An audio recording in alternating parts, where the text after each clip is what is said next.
작은 방송사의 대기실. 여성은 핸드폰을 통해 한국 뉴스를 시청하고 있습니다. 인상을 찌푸리던 여성은 한 지점에서 경악을 하게 되는데요. 도대체 어떤 사연이 있을까요? 자세히 한번 알아보겠습니다.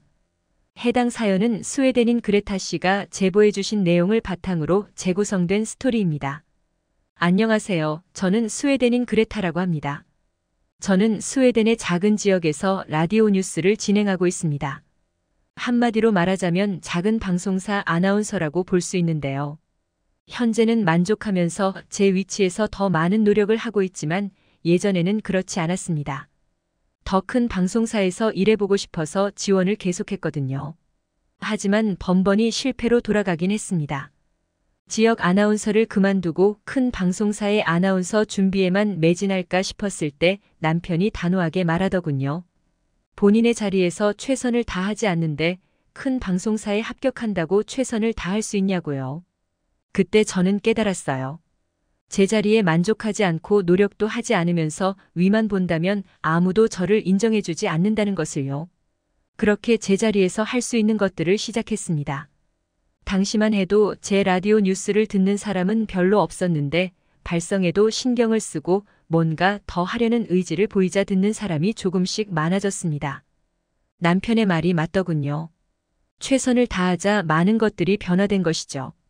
그렇게 일이 잘 풀리니 자연스럽게 아기가 생겼습니다.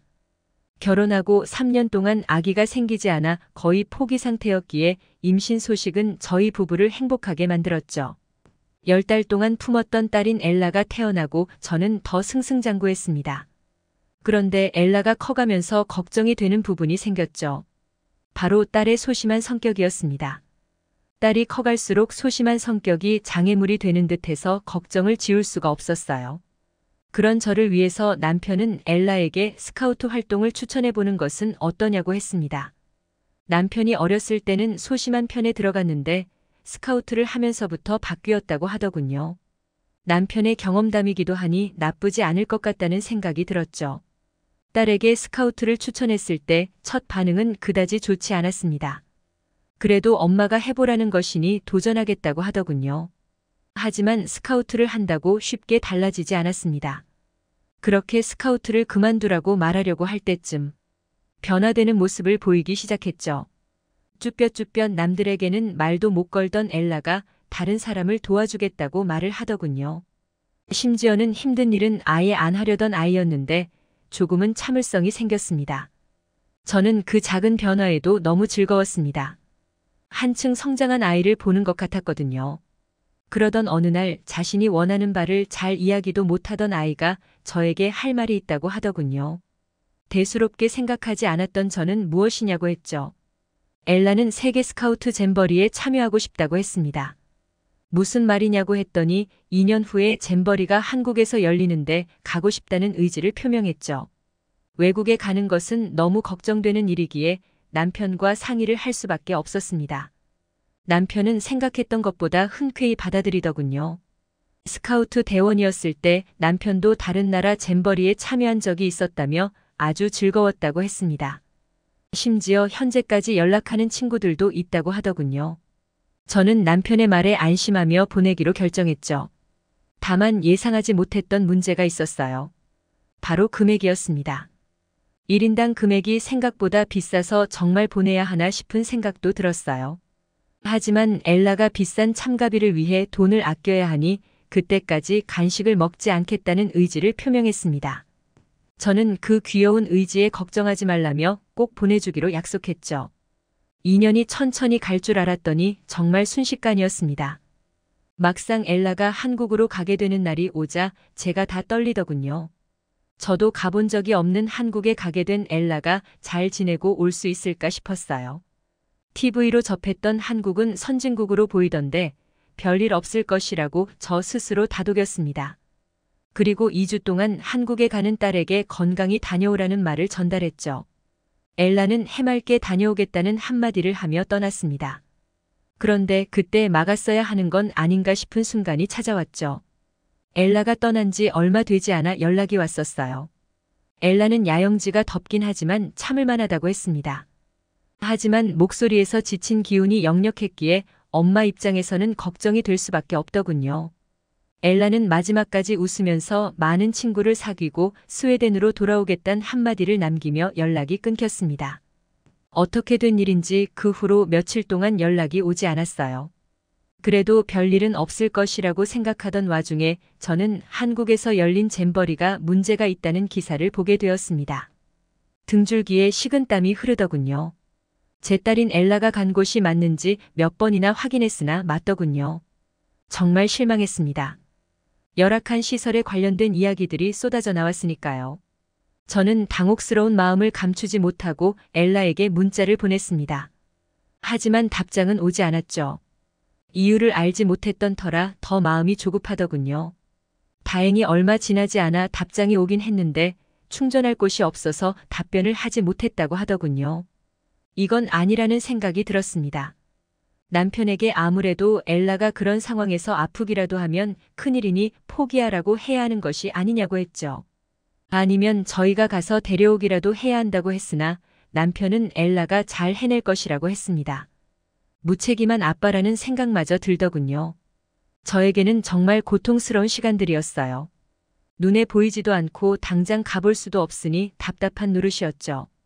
그러던 중 엘라에게서 연락이 왔습니다. 잼버리 측에서 다른 숙소로 옮기기로 해서 이동한다는 말이었죠. 저는 그 말을 듣고 한편으로는 안심이 되기도 하고 한편으로는 불안했습니다. 더 안 좋은 숙소로 옮기는 것이 아닌가 싶었거든요. 엘라는 시간이 될 때마다 연락을 했습니다. 새로 옮긴 곳이 정말 좋다면서 칭찬을 아끼지 않았죠. 하지만 숙소를 옮기기 전에도 나쁘지 않다며 긍정적인 말을 하던 아이였기에 믿을 수가 없었죠. 그러던 중 라디오 방송을 준비하던 대기실에서 저는 한 뉴스를 보게 되었습니다. 한국에서 방영해준 뉴스였는데요. 아주 짧지만 귀엽게 웃고 있는 제 딸의 모습이 나왔습니다. 핸드폰으로 사진을 찍고 손을 흔드는 모습이었죠. 그 모습을 보니 귀여우면서도 애잔한 마음이 들었어요. 안 해도 되는 고생을 하고 있는 건 아닐까 싶었거든요. 저는 영상을 캡처해서 남편에게 보내며 제가 괜한 걱정을 했나 보다고 이야기를 건넸습니다. 그렇게 저에게는 길었던 시간이 흘렀고 엘라는 뉴스에서 봤던 그 미소 그대로 집으로 돌아왔어요. 저는 아무 탈 없이 건강하게 집으로 온 딸의 모습에 다행이라 생각했죠. 엘라는 잼버리를 경험하고 난 이후로 많은 것이 변한 것처럼 보였습니다. 항상 한국에 대해서 이야기를 하기도 했지만 가장 기억에 남는 것이 있었어요. 바로 할 수 있다는 생각이 더 강해졌다는 겁니다. 잼버를 경험하기 전까지만 해도 힘든 일이 있으면 몇 번 시도해보다가 포기하는 성향이 있었는데 요즘은 그렇지 않다는 겁니다. 요즘은 오히려 될 때까지 시도를 해보더군요. 결국 성공할 때까지 말이죠. 엘라에게 들었던 것 중에 몇 가지 신기했던 것들이 있었습니다. 엘라는 새만금에서 부산으로 숙소가 변경되었는데요. 정말 좋았다고 하더군요. 시원한 바다를 마음껏 볼 수 있었던 것을 가장 큰 장점으로 뽑았고 에어컨의 소중함을 알았다고 했습니다. 그게 귀여워서 웃었는데 이상한 경험을 했다고 하더군요. 그날은 부산에서 하는 드론쇼를 보기 위해 해운대에 모여 있었다고 합니다. 그때 모르는 한국인이 말을 걸었다고 하는데요. 무슨 일인가 했더니 미안하다고 하면서 사탕을 건넸다고 합니다. 영문을 몰랐던 엘라는 그냥 받았다고 하는데요. 그런 경험을 했던 것이 엘라뿐만이 아니었다고 합니다. 주최 측도 아닌 일반 사람이 얼음물을 건네주거나 말을 걸면서 좋은 추억을 쌓았으면 좋겠다고 하고 가는 경험을 한 친구들도 많았다고 합니다. 그렇게 행동하는 사람이 한두 명이 아니었다는 뜻이었죠. 저는 엘라의 이야기를 듣고 놀랍다고 생각했습니다. 솔직히 일반인들은 잼버리와 관련도 없었을 텐데 뉴스를 통해 관련 소식을 듣고 행동해줬던 거겠죠. 저라면 그런 일이 있더라도 손을 먼저 건넬 수 있을까 하는 생각이 들었습니다. 하지만 그냥 모른 척하고 무시했을 것 같다는 생각이 들더군요. 뭔가 부끄럽다는 생각이 들었어요. 엘라는 그 외에도 많은 이야기를 해주었습니다. 상상을 초월할 정도로 감탄을 불러일으키게 했던 드론쇼. 그날은 한국의 광복절이라는 날을 맞이해서 더 성대하게 했다고 하더군요. 그런데 그런 쇼를 토요일마다 한다고 들었다며 설명해줬습니다. 부산시티 투어버스를 탔다는 이야기도 해줬어요. 2층 버스로 부산의 곳곳을 돌아다니는 경험은 스웨덴 사람도 많이 못했을 거라며 뿌듯해 하더군요.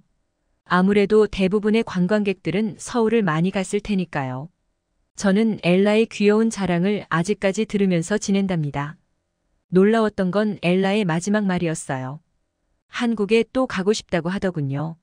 저는 그 고생을 해놓고 한국에 가고 싶다는 말이 나오냐고 뭐라고 했습니다. 하지만 엘라는 해맑은 표정으로 고생이 아니라 새로운 경험을 한 것이라고 정정하더군요.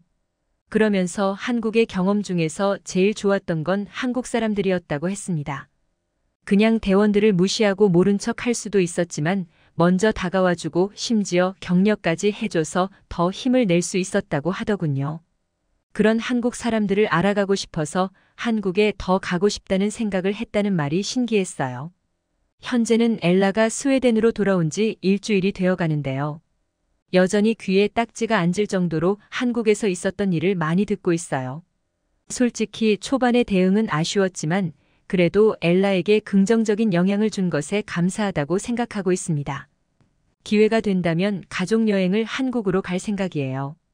한국인들의 정을 저 또한 느껴보고 싶네요. 지금까지 그레타 씨가 보내주신 사연에 대해 소개해드렸는데요. 어떻게 보셨나요? 클립뉴스에서는 여러분의 사연을 기다리고 있으니 소개해주고 싶은 사연이 있으시면 언제든 제보 바랍니다.